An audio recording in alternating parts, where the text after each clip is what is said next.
All right. Let me make sure we're live on all platforms. Come on, people. We live. There we go. All right, here we go. It's Friday. It's Friday. Y'all know what time it is. Hey, Freedom Friday. Hey, that's a jam. Come on in the room. Come on in the room. We do not own the rights to this music. Freedom Friday, y'all. Freedom Friday. All right, let me make sure we're live on all platforms. Shake your baby. Sitting on, you should have stayed away. Hey. Hey. Come on, Mineo. Okay. Yes. It's Gatorade. Hey. My gosh. Yes. Stop. Only thing I fear is God. It's Freedom Friday. Freedom Friday. Yes, you can't stop me. That's all you got. Come on with it. That's all you got. All right, we're going live on all platforms. We're getting ready. We are ready. Friday, we're not stressing, y'all. It's Friday. Hope you guys have had a beautiful week. It's Friday. Yes. Whenever I feel, you always can do it. It's simply my man blowing. You don't see where I'm going. You don't see where I'm going. It's Friday. Come on in the room, good people. Come on in the room.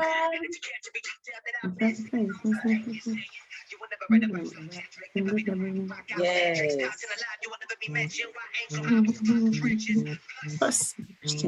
Everyone listen. You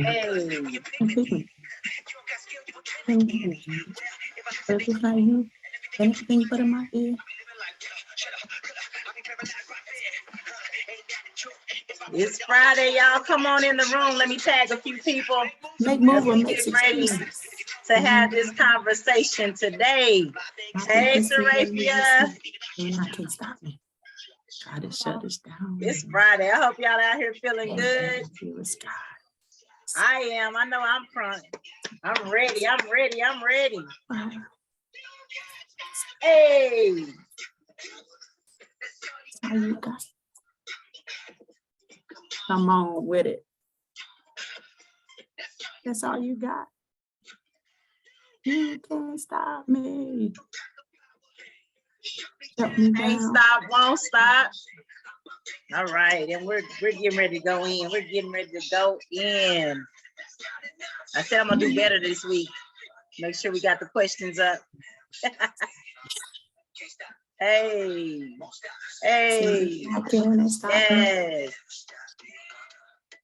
Can't stop, won't stop.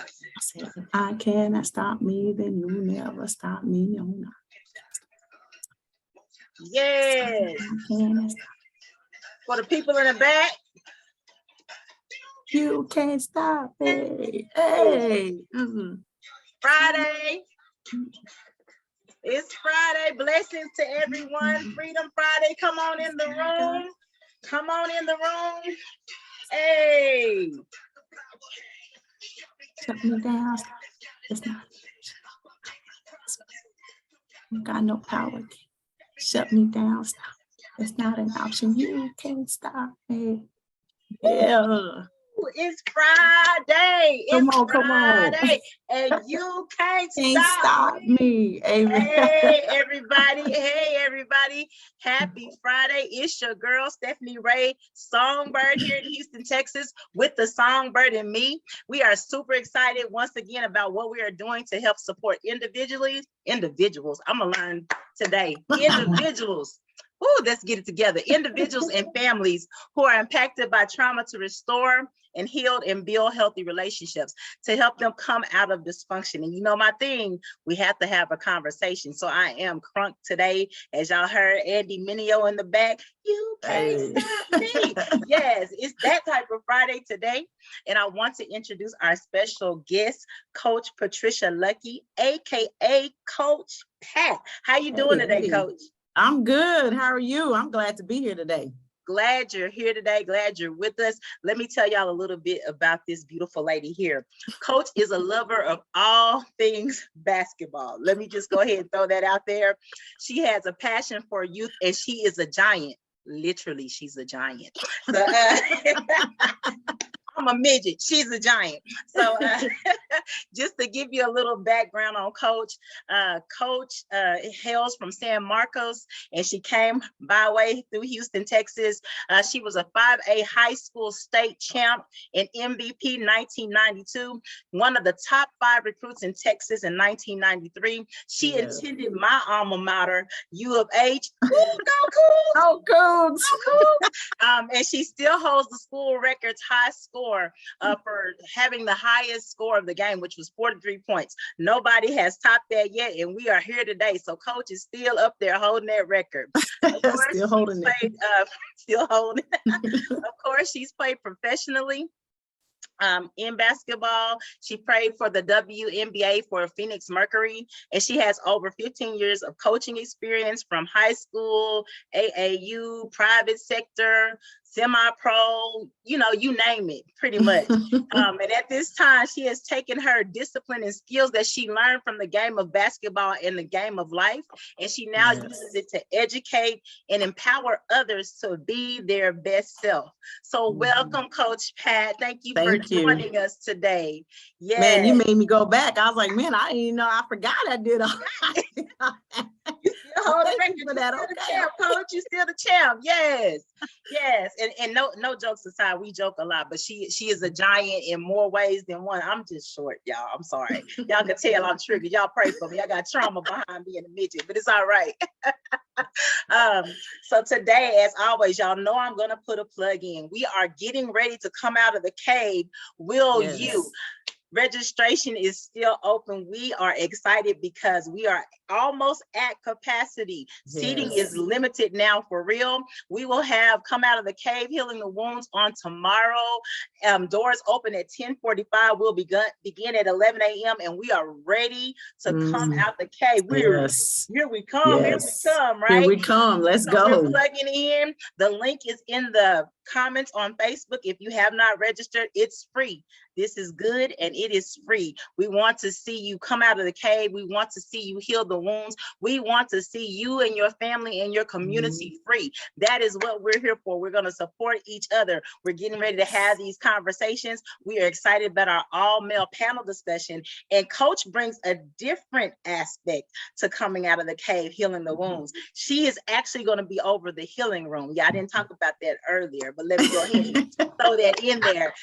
Coach is going to be over our healing room during this event, and the healing room will stay open. Again, Coach is a giant, and she has many years of experience in life, and so the healing room will be a place as we're talking. I'm always sensitive to triggers that may come up, or even as we're in this event, we begin to start the healing process, and we want you to be able to do that in a safe place. This event is a safe place. We are safe people, right? What goes on in this event stays here, but we want you to continue your healing. So we will have a healing room. We'll also have other resources because, like I said before, this is just one event that we're having conversations. We want you to continue to heal. If you experience breakthrough, we are so grateful for that, but we want you to continue to get the healing that you need until you're whole. So today, once more and again, we are dealing with those wounds. And I have a few questions for Coach. Let's see how she's gonna answer. I know she has some good wisdom to share with us on today. So I want to ask this question because we've talked many times before. You are a great coach, a great friend, definitely empower and inspire me.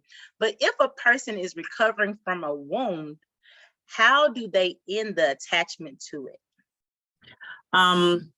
Man, That's a loaded question. Is it a loaded question? I tried. But for me, I think the recovering process first, you have to kind of reflect on your part in the hurt or in the pain, deal with that part first.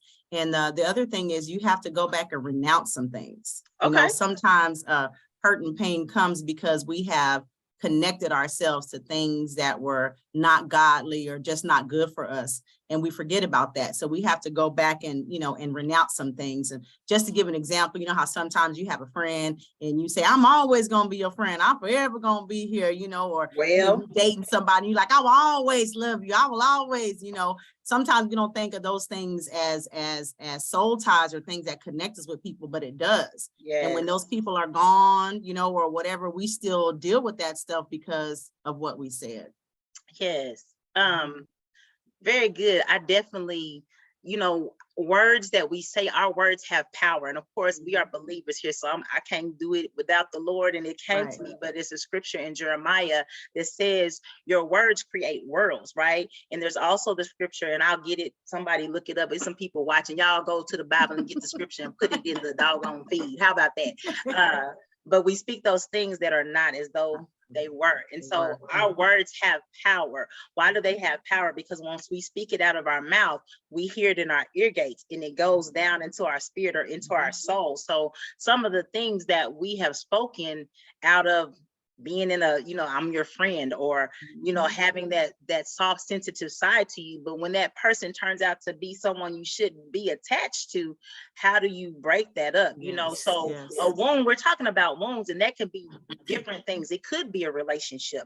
The wound could be your finances, right? Mm-hmm. It could be your job. But most of us do deal with relationships, whether it's from familial relationships or friendship relationships. And those, I feel, just in my line of work and life experience, those are some of the hardest wounds to experience.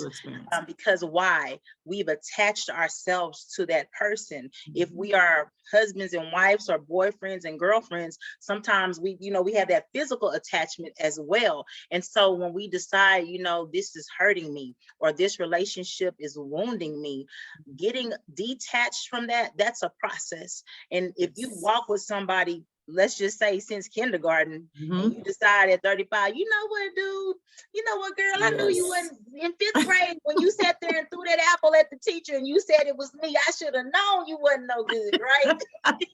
And we've been best friends, and I don't want to be your best friend anymore. Right? We say that out of our mouth, and it's easier said than done, right? Yes, so absolutely. Definitely a loaded question. Yes, I did load that question. Right? You did. It's okay. Because you have to look at yourself, even in the wound. You have to look at, like you said, self-reflection. What part have I played in this wound? Did I stay too long attached to this person when I should have backed out long time ago? You got to face the mirror. And I think we have talked about that in the last few Fridays when Michael was on, and James. The hardest thing about a wound is you got to look and say, what am I getting out of this, or what part or what role did I play in this? Were you, rubbing my feet and I rubbing your hands, and I was getting something out of this behavior, and so definitely self-reflection is part of healing the wound. So with self-reflection, what does that look like? I know that probably wasn't a question that you thought I was going to ask, but since you said that, let's throw that out there. What does self-reflection look like? I say self-reflection looks like, how sometimes you can be in let's say even an abusive relationship, right? Okay. And at the time you don't realize it's abusive until you step outside of the relationship. And you're looking like, oh my God, like that really was abusive, I think that stepping out and looking, looking at it from a different perspective is what really dawns on you, like, okay, now I see that's what it was, and a lot of times if your role in it was deep, that conviction comes hard. It really comes hard. And notice I said conviction, not condemned. Because the enemy wants us to think condemned, but it's not condemned. It's just conviction. You just realizing, oh my God, it's like you basically waking up to oh, I am a sinner. You know what I'm saying? Yeah. Like, okay, okay, God, I understand what you was talking about, it's that type of reflection, just really stepping outside of it and, and looking back and saying, wow, okay, now I see, what my role was in that. Yes. I like what you just said, conviction versus condemnation, right? Because it's condemnation that causes us to further ingest, so to speak, that wound, and never heals, right? Because we're human, right? We make errors. And a lot of times we're harder on ourselves than anyone else. If this wound, I saw myself in it, I see where I had a role in it. Recognizing it is the first step to freedom.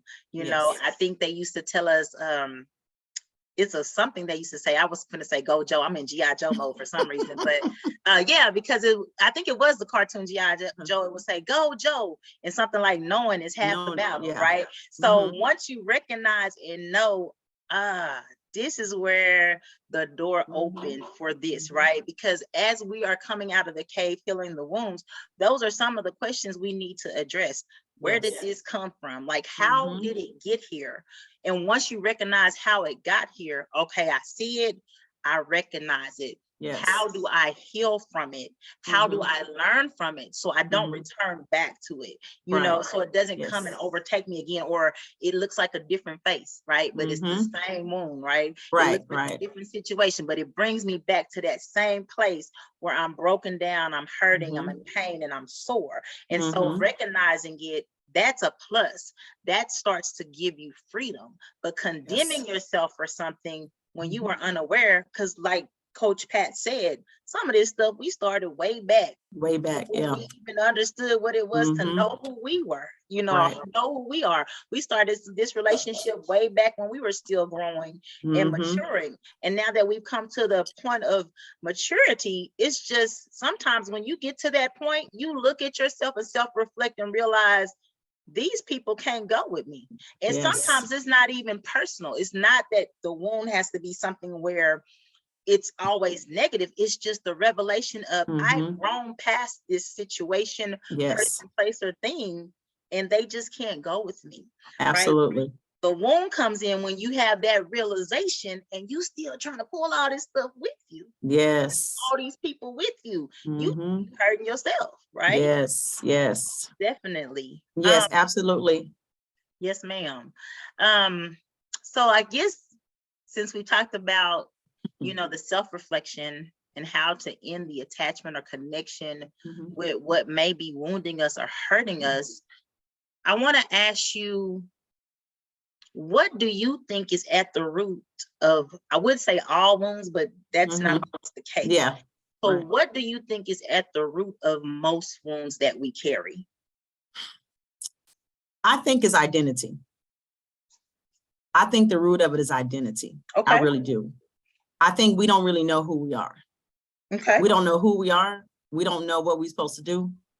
We don't know why we're here. We don't know which way to go. We don't even know who to talk to. We don't even know who our friends are. I mean, we really don't know, right? So at the root of it, it really is our identity, because when you don't know who you are, it'll cause you to do some things that you never would have done if you did know who you were. The three words that God has been really even dealing with me with is knowledge, wisdom, and understanding. Knowledge is to know, right? Okay. To know. That means the facts. So you can look over your life and say, okay, the fact is I was this, I was that, I did this, I shouldn't have done that, right? And then understanding where it came from. Okay, this is the situation I was in. Okay, now I get why I even made that decision, Right. And then the wisdom is, what do you do with all of that you just got, the knowledge and the understanding? What are you going to do? What are you going to apply to your life? That's going to make a difference. The wisdom, the decisions, which way am I going to go from here? Yes. And that's just something that, God had really been dealing with, really for years, because I really didn't understand it, but now I do. Now I'm like, okay, now I understand, when Solomon asked for wisdom. Okay. Yeah. But I get it, because, we can ask for it, right? And still don't use it in the way it's supposed to be used. So yes. Our identity is so important. It is so, so important. And then until we get to understand who we are, We're going to still be wounded. We're going to still be walking down the same road. We're going to be going in a circles, like a cycle, you know, like we say, life cycles, until you realize who you are. Because when you really realize who you are, there's some things you ain't going to do. There's some places you ain't going to go. There's some things you ain't going to put up with, you know. I mean, it just there. It just is, you know. So I would say the root of it is identity, our identity. I definitely agree with that, because when you do not know your purpose, we talked a little bit about this as well. You are impressionable. You accept things because you just don't know. Right. And so, yes, I encourage everyone, if you are in what we call crisis, if you are in identity crisis, and no, I'm not, and I can say this, and y'all, I'm not talking about battling with your sex or your gender. No, I'm talking about who you are at the core, the best version of yourself. I said it before when we spoke, a lot of us are walking in somebody else's identification for us. What do I mean by that? I mean, we were raised a certain way, and our parents and whoever raised us, they had good intentions, but we don't even know what we like. I like purple because my best friend likes purple. Right. When I'm thinking about kids now that I work with in assessing them, like I was with a baby yesterday and I said, tell me something good about you. I don't have nothing good to say. And I'm like, what?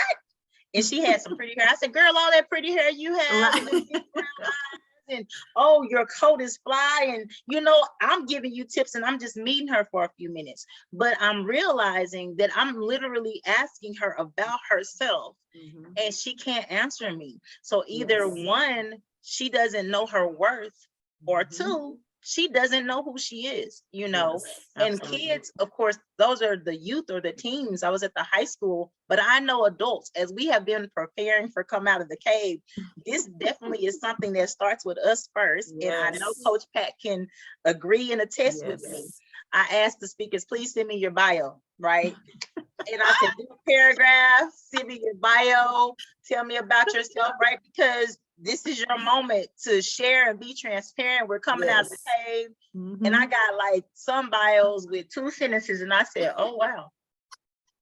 You know, and it wasn't about who they were. It was like, I'm from Minnesota and I have, okay, but tell me about you, you know, like give me 5 sentences about who you are, you know. And so even in us preparing, because I always say we have to start with us first before we can deal with others, that is something that we have to put into practice. You have to put into practice, one, affirmations, positive affirmations, facing that mirror again and saying, you know, I am fearfully and wonderfully made. I am beautiful. And the question I always say, do you even like yourself? Like, I like me, you know, those kind of things. And because I like me, I choose not to allow you to hurt me, this to hurt me, or this to wound me, right? But until I learn that lesson, that's life. That's called life, right?